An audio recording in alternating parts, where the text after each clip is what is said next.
Halo Sobat Mania, kembali lagi di BRC Official. Ada kabar menarik nih mengenai skuad PSM Makassar, saat ini diisi 30 pemain.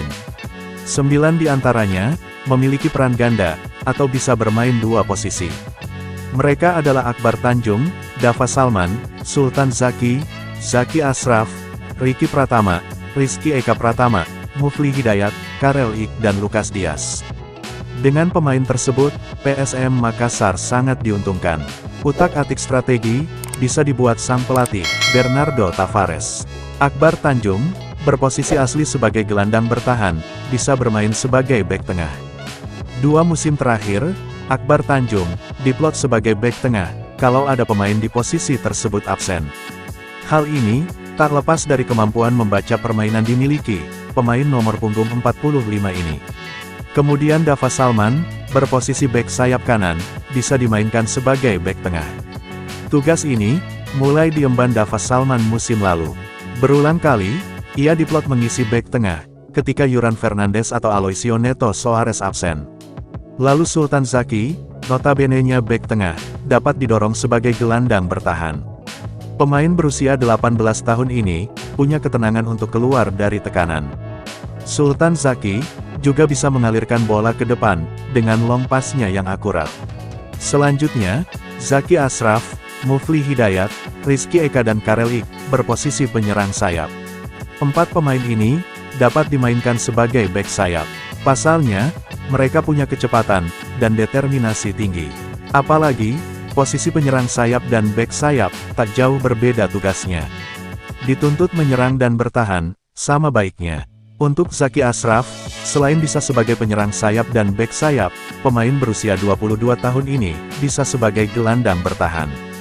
Sedangkan Ricky Pratama, berposisi penyerang sayap, dapat mengisi posisi gelandang bertahan. Musim lalu, peran tersebut, berhasil diisi pasca cederanya Ananda Raihan.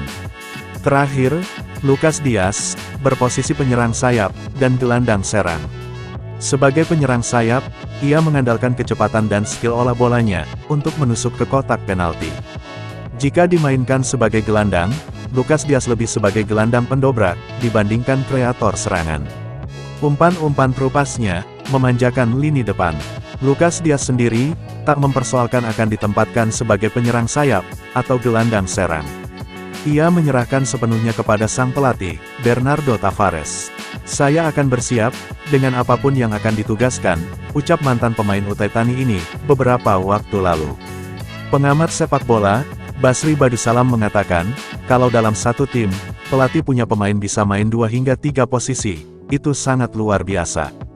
Banyak opsi dimiliki, kalau ada pemain tak bisa tampil, karena akumulasi kartu maupun cedera. Lebih bagus, kalau bisa 2 posisi. Pelatih bisa fleksibel ramu taktik, ungkapnya saat dihubungi Tribun Tanda Hubung Timur.com, Senin tanggal 21 Juli tahun 2025. Menurutnya, Bernardo Tavares sangat jeli, dalam memaksimalkan pemainnya. Ia bisa melihat potensi pemain, lalu mengembangkannya jadi lebih baik. Pelatih jeli manfaatkan pemain yang ada, tutur mantan pemain PSM Makassar ini. Pencipta PSM Makassar, Budi menyebut, perubahan posisi pemain, pasti dilihat dari kapasitas pemain. Sekaligus mempersiapkan opsi, jika ada pemain kalau tak bisa dimainkan.